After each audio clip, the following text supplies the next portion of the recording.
स्वराज मराठीमध्ये आपलं स्वागत आहे. सर्वसामान्यांचा आवाज, निर्भीड, बेधडक, स्वराज मराठी. आरोपी अटक होण्यासाठी 26 दिवस का लागले? संदीप क्षीरसागर यांनी उपस्थित केला सवाल. आमची पहिल्या दिवसापासून मागणी आहे, यातील मुलं कमी वयाची आहेत. त्यातील मास्टर माइंड वाल्मिक कराड आहे. वाल्मिक कराड याला अटक करून देखील 302 मध्ये का नाही? आरोपी गंभीर गुन्ह्यात असताना देखील मोठ्या हॉस्पिटलमध्ये ऍडमिट होतो आणि सरेंडर कधी व्हायचं ते ठरवतो. यांना वेळ दिला जातोय पुरावे नष्ट करायला. CDR मध्ये ज्याचं नाव ते पोलीस प्रशासनाला मी देणार आहे. 28 तारखेला कराडने डिस्चार्ज घेतला.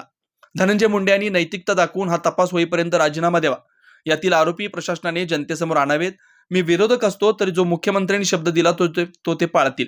धनंजय मुंडे यांचे संरक्षण म्हणून त्यांनी हा राजीनामा दिलाच पाहिजे. हे बघा, हे प्रकरण पूर्ण 26 दिवस झाले आणि हे प्रकरण ज्या पद्धतीने सभागृहामध्ये किंवा सर्व पक्षाच्या आमदारांनी मांडलं, त्याच्यानंतर जो लोकांमध्ये ह्या संदर्भातला रोष आहे, आपण बीड जिल्ह्याचा जो मोर्चा झाला, रस्त्यावरती लोक तिथं उतरले, 1 लाखाच्या पुढे तिची आकडेवारी. आणि आता म्हणजे मी जसं माझ्या कानावरती अनेक जिल्ह्यांमध्ये मोर्चे निघतात, परभणीमध्ये पण मोर्चा निघतो, पण एवढं मोठे सर्व लोकांचं लक्ष असताना, मीडियामध्ये रोज हे चालू असताना 26 दिवस अटकेला कशामुळे लागतात ते, हा म्हणजे विचार करण्यासारखी गोष्ट आहे. आमची पहिल्या दिवशीपासून मागणी आहे की हे जे काही मुलं आहेत, ही कमी वयाची मुलं आहेत, ह्यांना ज्यांनी करायला लावलं तो मास्टर माइंड वाल्मिक कराड आहे. दुसरा प्रश्न की मी पहिल्या दिवशीपासून सांगतोय की हा मास्टर माइंड आहे. वाल्मिक कराड अटक होऊन सुद्धा 302 मध्ये हा कट कारस्थान हिनी रचना, हे कनेक्शन पूर्ण खंडणीपासून दिसतंय आपल्याला. खंडणीपासून हा गुन्हा झाला. हे जेवढे पण काही मुलं सापडतात त्याच्यामधले 2 ते 3 मुलं त्या वाल्मिक कराडचे घरचे नातेवाईक आहेत, त्यांचे त्या CDR मध्ये त्यांची ते सापडले. मग 302 मध्ये आपण त्यांचं नाव कट कारस्थान म्हणून आपण का घेतलं? आणि कुठेतरी राजकीय संरक्षण हे धनंजय मुंडे साहेबांकडून मंत्री असल्यापासून भेटतं. 26 दिवस ज्या पद्धतीने ह्यांची अटकी होतात, आता एखाद्या पिक्चर स्टाईल मध्ये वाल्मिक कराड गाडीमध्ये येतात, जो गाडी चालक आहे काहीतरी त्याचं नाव मोराळे, तो तिथं अनेक त्या घटनास्थळी माझं मसाजोगला जेव्हा काही मोठे नेते येतात त्यांच्या मागे गाडी लावून असतो तो. हा विषय विचार करण्यासारखा. परत मला जी माहिती आहे की 28 तारखेपर्यंत, म्हणजे किती दिवसापासून, 5 दिवस असतील, 6 दिवस असतील, हे पूर्ण दिवस माहित नाही, पण हॉस्पिटलचं नाव माझ्या कानावरती आलेलं आहे आणि मी एक ते पत्र देणार आहे. हे पहिल्यांदाच आपण बघतो की आरोपी एखाद्या गुन्ह्यामध्ये, एखादा गंभीर गुन्हा झाल्यानंतर, पूर्ण महाराष्ट्राचं लक्ष असल्यानंतर आरोपी एखाद्या मोठ्या हॉस्पिटलमध्ये ऍडमिट होतो, मस्त टीव्हीवरती सगळ्या घडामोडी बघतो, मग त्याला कधी जमा व्हायचे, मग त्याचे धनंजय मुंडे साहेबांची जेव्हा वरिष्ठांची भेट झाल्यानंतर तो एका गाडीमध्ये येतो, तिथे जमा होतो. आज 26 दिवसानंतर सुद्धा बाकीचे आरोपी वेळेप्रमाणे त्यांच्या जमा होतात.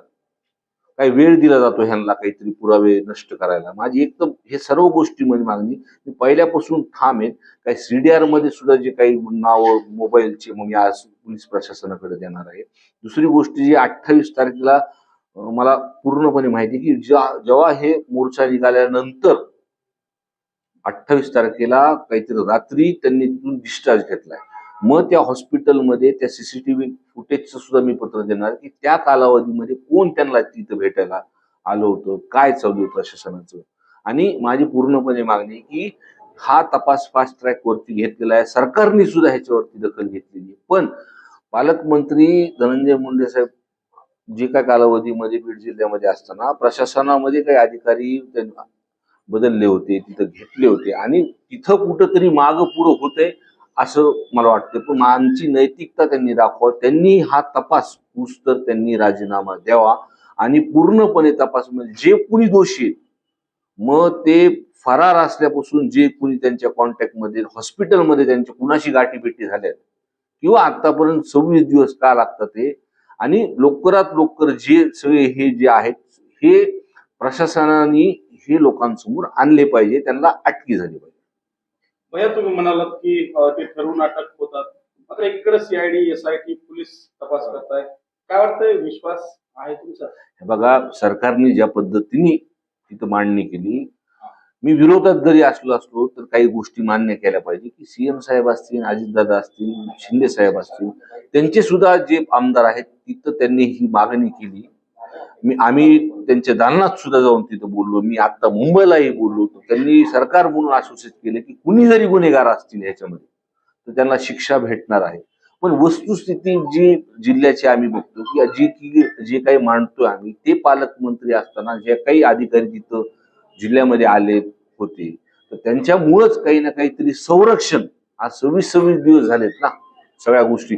आणि कुणी हॉस्पिटलमध्ये ऍडमिट असतं, तिथून ते डिस्चार्ज होऊन तिथं येतात, हे 26 तारखेला हे अटक होतात. म्हणून एक संरक्षण म्हणून जे मंत्री आहेत म्हणजे धनंजय मुंडे साहेब त्यांचं संरक्षण आहे, त्यांनी राजीनामा हा दिलाच पाहिजे.